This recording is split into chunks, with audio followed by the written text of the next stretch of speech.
Welcome to Chitra talkies. நம்ம இன்றைக்கி இந்த வீடியோவில் ஒரு கட்லெட் ரெசிபி தான் பார்க்க போகிறோம். அது வந்து ரொம்ப டேஸ்ட்டாக இருக்கும், செய்கிறதும் ஈஸி. இது வரைக்கும் என் சேனலை சப்ஸ்கிரைப் பண்ணாதவங்களாம் சப்ஸ்கிரைப் பண்ணிக்கோங்க. இந்த வீடியோவை முழுசாக பார்த்துட்டு லைக் பண்ணி கமெண்ட் பண்ணி ஷேர் பண்ணுங்கள். இப்போ வாங்க அது எப்படி செய்கிறதுன்னு பார்க்கலாம். இங்கே பாருங்கள், இது வந்து வெளியில் நல்லா கிறிஸ்பியாக இருக்கும், உள்ளே சாஃப்டாக இருக்கும். அவ்வளோ அருமையாக இருக்கும் இது. வாங்க அதை எப்படி செய்கிறேன்னு பார்க்கலாம்.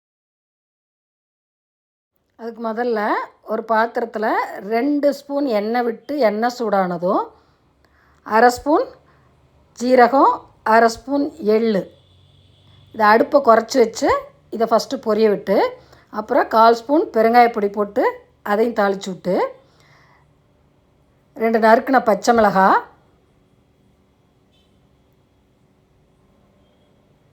1 ஸ்பூன் மிளகாய் பொடி, கொஞ்சமாக உப்பு, இதை போட்டு 2 கிண்டு கிண்டி விட்டு, இப்போ நான் வந்து 1 கப்பு அளவு மாவு எடுக்க போகிறேன், கோதுமை மாவு.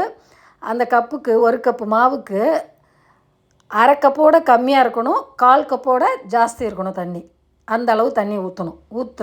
ஊற்றியாச்சு. இதை கொதிக்க விடணும் நல்லா.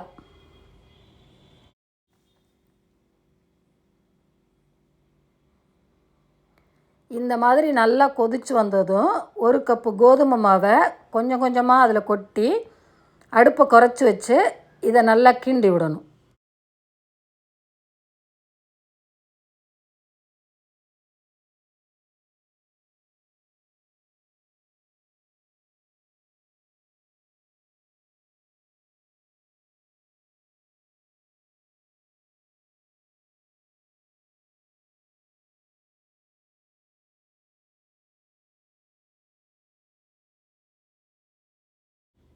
இந்த மாதிரி கிண்டி விட்டு ஸ்டவ் ஆஃப் பண்ணிவிட்டு இந்த மாவை கொஞ்சம் நேரம் ஆற விடணும்.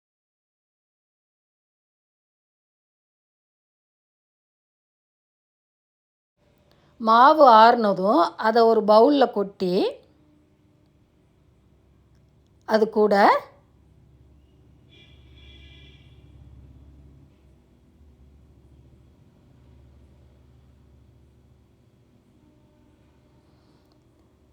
ரெண்டு வேக வச்சு மசிச்சு எடுத்த உருளைக்கிழங்கு, கொஞ்சம் கொத்தமல்லி தழை, ஒரு பெரிய வெங்காயத்தை சின்ன சின்னதாக கட் பண்ணி வச்சுருக்கேன் அது,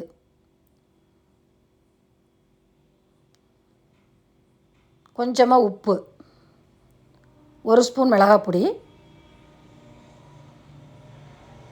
இது எல்லாத்தையும் போட்டு நல்லா பிசைஞ்சு விடணும். நல்லா ஒரு உருண்டை பிடிக்கிற அளவுக்கு வர அளவுக்கு இந்த உருளைக்கிழங்கு இந்த மாவு எல்லாம் ஒன்றோட ஒன்று மிக்ஸ் ஆகிற அளவுக்கு நல்லா பிசையணும்.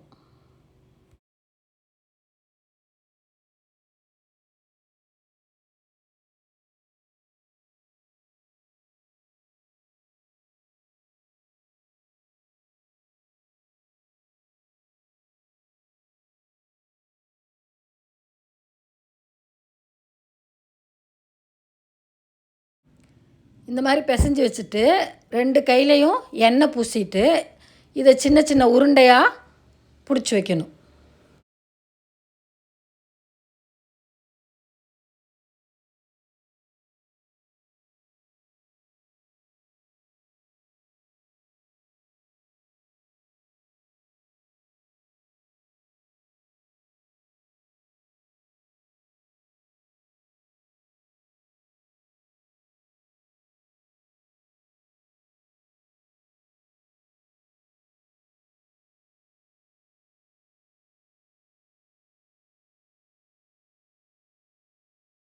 இந்த மாதிரி எல்லா மாவையும் உருண்டை பிடிச்சி வைக்கணும்.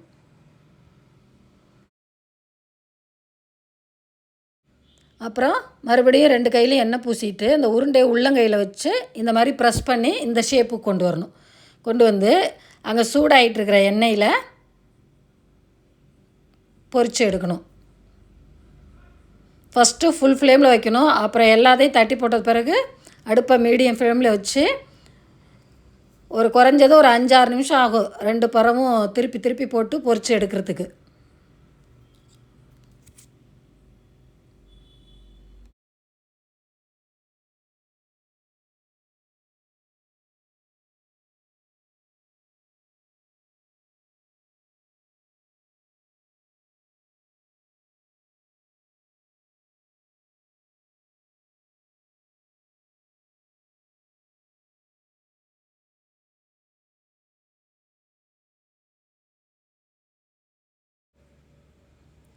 இந்த மாதிரி திருப்பி போடணும். ஒரு பக்கம் 3 நிமிஷம், இன்னொரு பக்கம் 3 நிமிஷம் நல்லா வெந்துடும். மிதமான சூட்டில் வேக வச்சு எடுக்கணும்.